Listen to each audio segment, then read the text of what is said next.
प्रधानमंत्री ने आज प्रतिशोध को और नए आयाम दे दिए।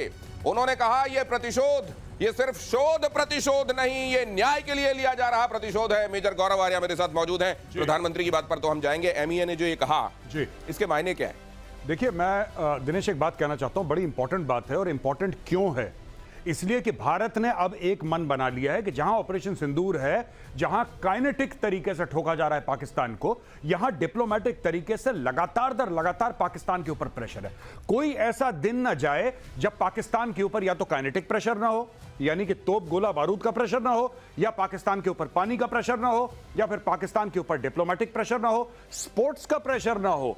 पूरा का पूरा एक इकोसिस्टम भारत ने बना दिया और रोज पाकिस्तान, दिन के हर पहर पाकिस्तान ये प्रेशर फील करेगा।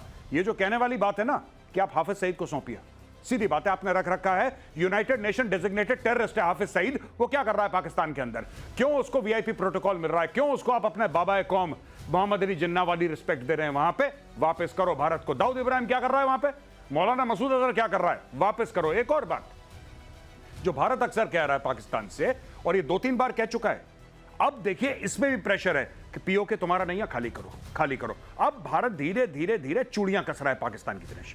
नहीं, अब गौरव जी, ये तो यूएन रेजोल्यूशन में भी था कि पीओके को खाली करो जी। पहला स्टेप तो उसका वही था सर, गए थे आप सर बिल्कुल ठीक कह रहे हैं कि पहला स्टेप वो था जो यूनाइटेड नेशन सिक्योरिटी काउंसिल के बात करते हैं ये लोग, प्लेबिसिट के बारे में पाकिस्तानी कहते हैं कि वहां पे वोट होना चाहिए, कश्मीरी अपना फैसला करेगा। ओ भाई, उसका पहला स्टेप तो ये है कि तुम लोग खाली करो, तुम खाली करो। तो पाकिस्तान क्या है, हमारे गले में वो हार पहना देता है हर समय कि इंडिया ने रोक रखा है। पहला कदम तो पाकिस्तान को करना है दिनेश, पहला कदम पाकिस्तान को उठाना है, इसलिए जल्दी उठाए, क्योंकि कदम सलामत रहते रहते कदम उठा लो, आगे पैर चले ना चले। पीएम मोदी का पाकिस्तान का को लेकर स्पष्ट संदेश है।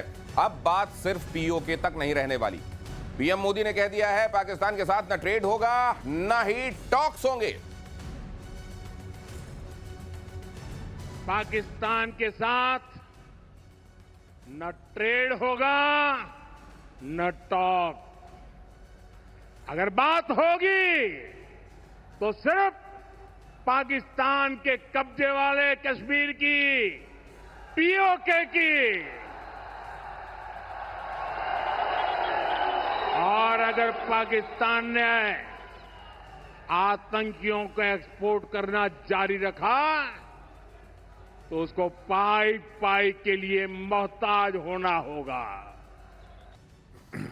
और दुनिया बहुत अच्छे से जानती है, पाकिस्तान तो खैर अच्छे से जानता ही है कि प्रधानमंत्री नरेंद्र मोदी जो कहते हैं वो करते हैं, और जो नहीं कहते वो तो जरूर करते हैं। और अभी बहुत कुछ ऐसा है जो वो नहीं कह रहे हैं। पाई पाई के लिए मोहताज तो खैर करा देंगे, लेकिन यहाँ पीओके को लेकर ये असर्शन सर जी, ये एमईए की तरफ से लगातार ये हफ्ते डेढ़ हफ्ते के अंदर कहा जाना, जी, प्रधानमंत्री का इस बड़ी रैली में कहना, जी, गृह मंत्री पहले ही कह चुके हैं संसद में इसके लिए जान दे देंगे। क्या is there anything very big very soon on the wall sir?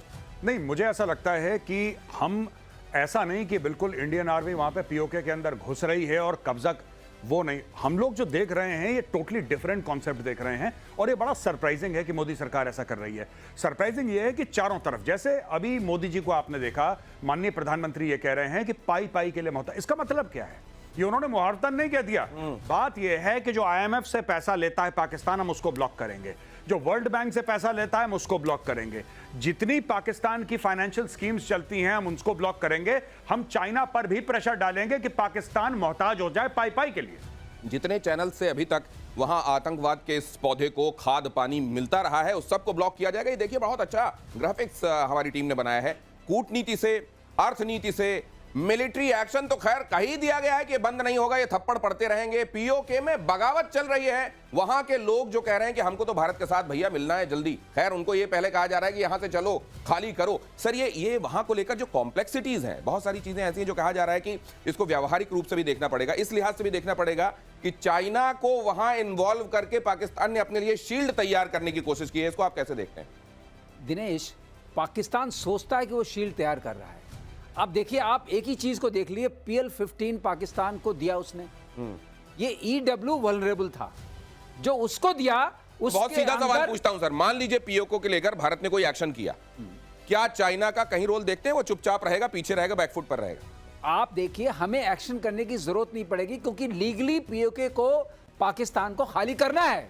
ओ ये तो यूएन की बात हो रही है ना। हाँ। तो अर्थनीति भी है। हाँ। लेकिन ये जो आप जिसको न्याय नीति बोलते हैं, हाँ। अगर न्याय संहिता के हिसाब से भी देखिए तो पहली जिम्मेदारी है पाकिस्तान की पीओके को खाली करना।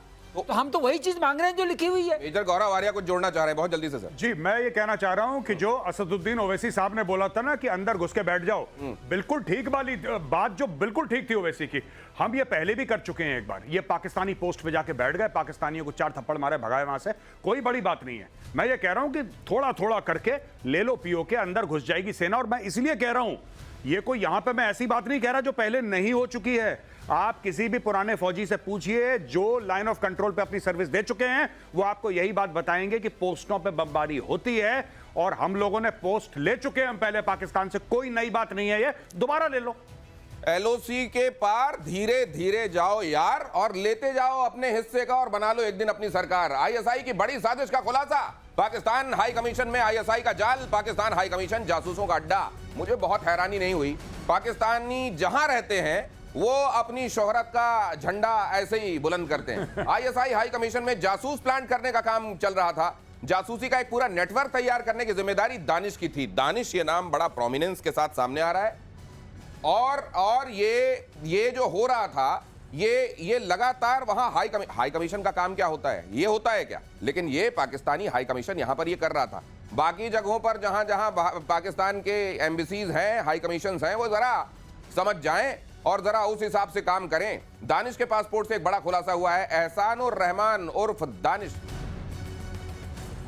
दानिश आईएसआई का एजेंट था। इसका नाम अब जैसा कल आपको बताया ही जा चुका है, मेजर गौरव आर्य बता चुके हैं कि यहां एक नाम न रखने की परंपरा है। फलाने उर्फ ठिकाने, अलियास ठिकाने, इस तरह के नाम होते हैं। इनका एहसानुर रहमान उर्फ दानिश आईएसआई एजेंट था। दानिश इस्लामाबाद में आईएसआई में पोस्टेड था। पासपोर्ट में जो मोबाइल नंबर है उस नंबर का इस्तेमाल दानिश, ज्योति, गजाला और बाकी जासूसों से बात करने के लिए होता था। मतलब यहां जासूसों के साथ, जासूसों का जो नेटवर्क दानिश बना रहा था, उनके साथ बात करने के लिए एक पर्टिकुलर नंबर था जो इस्तेमाल हो रहा था। आईएसआई का इसकी जड़ें आईएसआई की हैं और यहां पर ये जो काम कर रहा था वो आपके सामने है। सर, ये इसको किस तरीके से देखा जाए? हमने वक्त रहते उस चेहरे से नकाब खींच लिया या ये खींचते खींचते देर हुई है? देखिए साहब, ये तो हमें पता लग गया और हमने नकाब खींच लिया। कुछ समय पहले आप ही को पता है कि इफ्तार पार्टी के बहाने पूरा का पूरा हुर्रियत वहां पे आता था सेलिब्रेट करने के लिए पाकिस्तानी हाई कमीशन में नई दिल्ली में। उनके लिए गाड़ी, अच्छा, केंद्रीय सरकार जो पुरानी सरकार थी वो प्रोटोकॉल प्रोवाइड करती थी। आपको पता है हजारों करोड़ रुपए दिए गए हैं, पाकिस्तान से नहीं, इंडियन गवर्नमेंट ने। जो पहली सरकारें रह चुकी हैं उन्होंने हुर्रियत को फंड करा। जब आता था गिलानी, तो गिलानी ऐसे आता था कोई कैबिनेट मिनिस्टर आ रहा है, आगे कमांडो, पीछे कमांडो, सायरन बजता हुआ।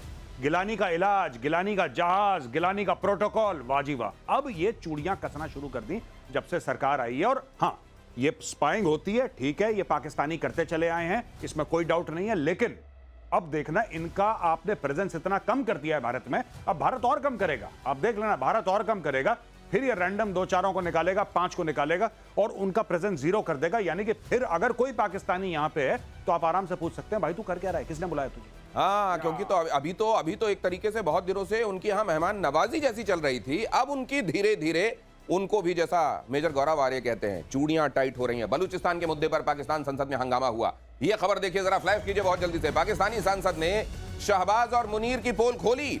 बलूचिस्तान में हर गली में, हर घर में शहीद है। पाकिस्तान के भीतर बलूच सांसद ने यह कहा। सांसद अमल वली खान ने कहा बलूचिस्तान में जुल्म हो रहे हैं। अमल वली खान ने यह भी कहा कि बलूचों पर हो रहे जुल्मों को बंद करे पाकिस्तान, वरना हर घर में, हर गली में एक शहीद है। ये बात बड़ी बात है। संसद के अंदर बलोच एमपी का यूं खड़े होकर यह कहना कि अब देखो हमारे हर गली में शहीद है, तुम हम पे अत्याचार कर रहे हो, मतलब ये और कितनी देर की बात है? बहुत बड़ी बात है, ये बहुत बड़ी बात है। वहां भी हो रहा है, सिंधु देश के भी नारे लग रहे हैं और खैबर पख्तूनख्वा में भी हो रहा है। ये देखिए क्या हो रहा है, यही है। अगर आप लोगों के सामने इसका सही चेहरा लाएंगे पाकिस्तान का, पाकिस्तान में अपने आप ही इंप्लोजन होगा। और इसमें मत भूलिएगा, जल नीति, अर्थनीति के साथ जो जल नीति चल रही है, जल नीति को लेकर तो बड़ा हंगामा होगा। ये बड़ी बात कह रहे हैं। शुरुआत है, अभी तो शुरुआत है। अब ये शुरुआत है और ये जल नीति से लेकर अर्थनीति से लेकर ये न्याय नीति का जो पूरा चक्र घूम रहा है, ये बलूचिस्तान जी। कितना और देर जी। बलूचिस्तान का अलग वजूद आप देखते हैं? देखिए, अगर आप कुछ समय पहले मुझसे पूछते तो मैं कहता कि नहीं, अभी बहुत टाइम है। लेकिन आज की तारीख में मुझे ऐसा विश्वास है, क्योंकि जिस तरीके से पाकिस्तान की संसद से जो बलूच नेता हैं वहां पे एक जमाने में बोलते थे, लेकिन दबी जबान में, जितना ये खुलडुल के आजकल बोल रहे हैं, मैंने ऐसी लैंग्वेज कम सुनी है। इसका मतलब there is a sense of confidence, पहली बात। दूसरी चीज, ऑपरेशन सिंदूर से क्या हुआ है कि बलोचों के अंदर एक नई ऊर्जा आई, एक नई एनर्जी आई है बलोच के ऊपर, कि हां, जैसे कि उन्होंने हमें डायरेक्टली बोला है कि आप हमें सपोर्ट करिए, पाकिस्तान को निकालते हैं यहां से। तीसरी बड़ी बात यह है कि अब बलोचिस्तान एक ऐसे नहज पे आ गया है कि उनको एक पॉलिटिकल फेस मिल गया है डॉक्टर महारंग बलोच की सूरत में, और अब बलोच पीछे लग गए। यानी कि देखिए, पॉलिटिकल फेस क्यों इंपॉर्टेंट है दिनेश? इसलिए इंपॉर्टेंट है एक राजनीतिक चेहरा, कि वो चेहरा जो दुनिया भर में एक्सेप्टेबल हो। आज की तारीख में लोग कह रहे हैं कि साहब उनको नॉमिनेट कर रहे हैं नोबेल प्राइज की, बातें चल रही हैं। तो आप ये देखिए कि जो बलूचिस्तान का मुद्दा सिर्फ पाकिस्तान के अंदर का था, वो पूरी दुनिया में आग की तरह फैल गया है। और इससे बड़ी बात क्या हो सकती है? ये पूरी दुनिया में अगर आग की तरह फैल गया है, तो ये वो दिन बहुत दूर नहीं है जब बलूचिस्तान से उठने वाली ये आवाज आखिरकार अपने अंजाम तक, मुकम्मल अंजाम तक पहुंचती दिखाई देगी। पाकिस्तान के साथ न ट्रेड होगा न टॉक। अगर बात होगी तो सिर्फ पाकिस्तान के कब्जे वाले कश्मीर की, पीओके की। और अगर पाकिस्तान ने आतंकियों को एक्सपोर्ट करना जारी रखा तो उसको पाई पाई के लिए मोहताज होना होगा। और दुनिया बहुत अच्छे से जानती है, पाकिस्तान तो खैर अच्छे से जानता ही है कि प्रधानमंत्री नरेंद्र मोदी जो कहते हैं वो करते हैं, और जो नहीं कहते वो तो जरूर करते हैं। और अभी बहुत कुछ ऐसा है जो वो नहीं कह रहे हैं। पाई पाई के लिए मोहताज तो खैर करा देंगे, लेकिन यहाँ पीओके को लेकर ये असर्शन सर जी, ये एमईए की तरफ से लगातार ये हफ्ते डेढ़ हफ्ते के अंदर कहा जाना, जी, प्रधानमंत्री का इस बड़ी रैली में कहना, जी, गृह मंत्री पहले ही कह चुके हैं संसद में इसके लिए जान दे देंगे। क्या is there anything very big very soon on the wall sir? नहीं, मुझे ऐसा लगता है कि हम ऐसा नहीं कि बिल्कुल इंडियन आर्मी वहां पे पीओके के अंदर घुस रही है और कब्जा, वो नहीं। हम लोग जो देख रहे हैं ये टोटली डिफरेंट कॉन्सेप्ट देख रहे हैं, और ये बड़ा सरप्राइजिंग है कि मोदी सरकार ऐसा कर रही है। सरप्राइजिंग ये है कि चारों तरफ, जैसे अभी मोदी जी को आपने देखा, माननीय प्रधानमंत्री ये कह रहे हैं कि पाई पाई के लिए मोहताज। इसका मतलब क्या है? ये उन्होंने मुहावरतन नहीं कह दिया। बात यह है कि जो आईएमएफ से पैसा लेता है पाकिस्तान, हम उसको ब्लॉक करेंगे। जो वर्ल्ड बैंक से पैसा लेता है हम उसको ब्लॉक करेंगे। जितनी पाकिस्तान की फाइनेंशियल स्कीम्स चलती हैं हम उनको ब्लॉक करेंगे। हम चाइना पर भी प्रेशर डालेंगे कि पाकिस्तान मोहताज हो जाए पाई पाई के लिए। जितने चैनल से अभी तक वहां आतंकवाद के इस पौधे को खाद पानी मिलता रहा है उस सबको ब्लॉक किया जाएगा। ये देखिए, बहुत अच्छा ग्राफिक्स हमारी टीम ने बनाया है। कूटनीति से, अर्थनीति से, मिलिट्री एक्शन तो खैर कही दिया गया है कि बंद नहीं होगा, ये थप्पड़ पड़ते रहेंगे। पीओके में बगावत चल रही है। वहां के लोग जो कह रहे हैं कि हमको तो भारत के साथ भैया मिलना है जल्दी, खैर उनको ये पहले कहा जा रहा है कि यहां से चलो, खाली करो। सर ये वहां को लेकर जो कॉम्प्लेक्सिटीज हैं, बहुत सारी चीजें ऐसी हैं जो कहा जा रहा है कि इसको व्यावहारिक रूप से भी देखना पड़ेगा, इस लिहाज से भी देखना पड़ेगा कि चाइना को वहां इन्वॉल्व करके पाकिस्तान ने अपने लिए शील्ड तैयार करने की कोशिश की है। इसको आप कैसे देखते हैं? दिनेश, पाकिस्तान सोचता है कि वो शील्ड तैयार कर रहा है।